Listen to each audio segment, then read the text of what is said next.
कौशाम्बी जनपद के सिराथू विधानसभा सीट से समाजवादी पार्टी और अपना दल कमेरा के गठबंधन में पल्लवी पटेल जी यहाँ चुनाव लड़ रही हैं। यहाँ पर deputy CM Keshav Prasad Maurya BJP से चुनाव लड़ रहे हैं। आज जो है तो आप यहाँ क्षेत्र में चुनाव लड़ रही, घूम रही, कैसा महसूस कर रही हैं और किस तरह से डिप्टी सीएम को हराएंगे? देखिए, ये क्षेत्र मेरे लिए नया नहीं है। मैं इस जनपद की बहू हूँ और जितना प्यार सम्मान मुझे अपने परिवार में मिला है, उतना ही मैं जिस क्षेत्र में जा रही हूँ मेरे बुजुर्गान, मेरे साथी, नौजवान साथी, माताओं बहनों से मिल रहा है।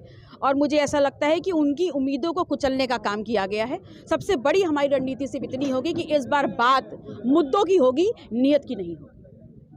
जगह जगह देखा जा रहा है, गांव-गांव में जहां भी बीजेपी वाले जा रहे हैं वहां पर उनको दौड़ाया जा रहा है। जनता उनसे नाराज है, उनको जो हो तो खदेड़ रही है। ये इस पे आप क्या कहेंगे? आपके साथ ऐसा क्या महसूस हो रहा है? देखिए, कहा जाता है कि जैसा बीज बोगे वैसा फल पाओगे।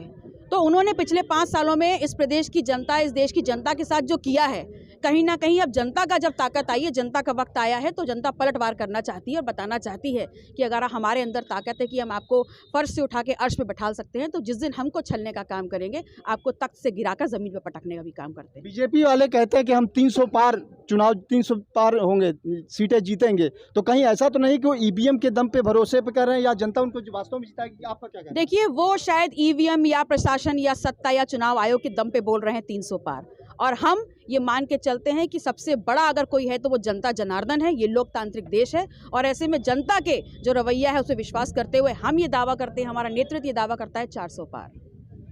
अभी जो है तो डिप्टी सीएम केशव प्रसाद मौर्य के डिग्री को लेकर सवाल उठा है और कल दिवाकर नाथ त्रिपाठी हैं जिन्होंने मुकदमा भी किया है और उन्होंने आपत्ति प्रमाण पत्र इनके चुनाव को निरस्त करने के लिए डीएम के यहाँ आए थे, आरओ से मिले, एप्लीकेशन दिए हैं, लेकिन उनके शिकायत पत्र खारिज कर दिया गया है। इस पे आप क्या कहेंगे?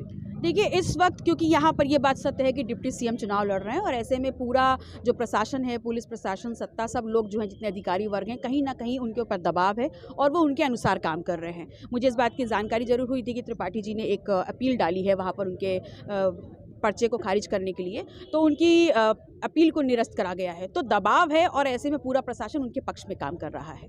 ये थे हमारे साथ बात कर रही थी अपना दल प्रत्याशी पल्लवी पटेल। इन्होंने बताया कि किस तरह से चुनाव समाज में विकास और सुरक्षा और रोजी रोटी के मुद्दे को लेकर जो चुनाव लड़ रही हैं।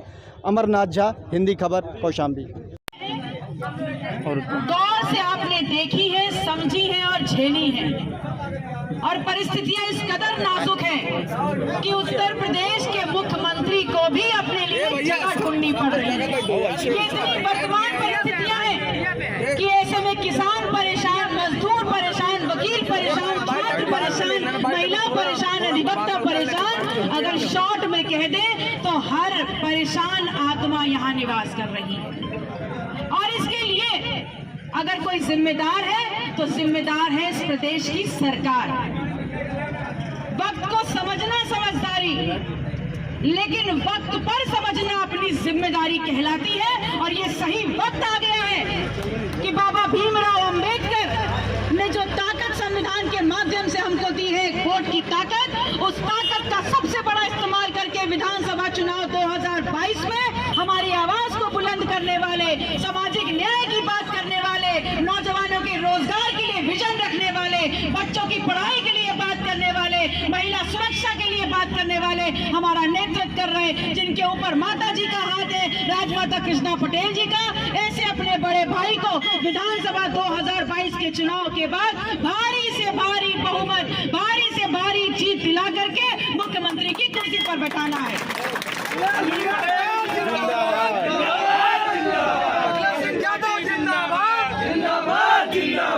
मैं आप सबके बीच में डॉक्टर पल्लवी पटेल अपना दल और समाजवादी पार्टी के संयुक्त प्रत्याशी के रूप में आई और मैं आपसे सिर्फ इतना कहना चाहती हूँ कि ये कौशाम्बी जनपद मेरे लिए नया नहीं है।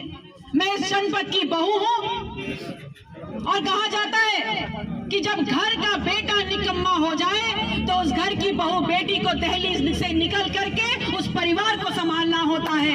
आज ये मेरी नैतिक जिम्मेदारी बनती है कि मैं इस जनपद को उस आयाम तक लेके जाऊं कि जब इतिहास के पन्ने पलटे जाएं तो कहा जाए कि यहाँ से कोई प्रत्याशी जीत के नहीं गया था, बल्कि वोटों का बैंक खोल के गया था। मैं आप सभी का पुनः आभार करती हूँ और ये कहना चाहती हूँ कि आप अपने आप में मुलायम मुलायम सिंह यादव हैं, आप अपने आप में अखिलेश यादव हैं, आप अपने आप में डॉक्टर सोनेलाल पटेल हैं और आप अपने आप में आसिफ जाफरी हैं। सिर्फ इस बात में विश्वास रखिएगा, अपने आप में आप इंद्रजीत सरोज हैं, इस विश्वास को अपने अंदर रखिएगा और एक एक वोट अपने खाते में डालने का काम करिएगा, क्योंकि जब बैंक में जाते हैं तो पैसा अपने खाते में डालते हैं जिसमें ब्याज मिलता है, दूसरे के खाते में नहीं डालते। तो जब अपना वोट आप अपनी पार्टी के सहयोग में डाल के आएंगे तो ब्याज के रूप में आपको सरकार मिलेगी जो आपकी बात करेगी, नौजवान को नौकरी मिलेगी और बच्चों को शिक्षा मिलेगी। बहुत बहुत धन्यवाद।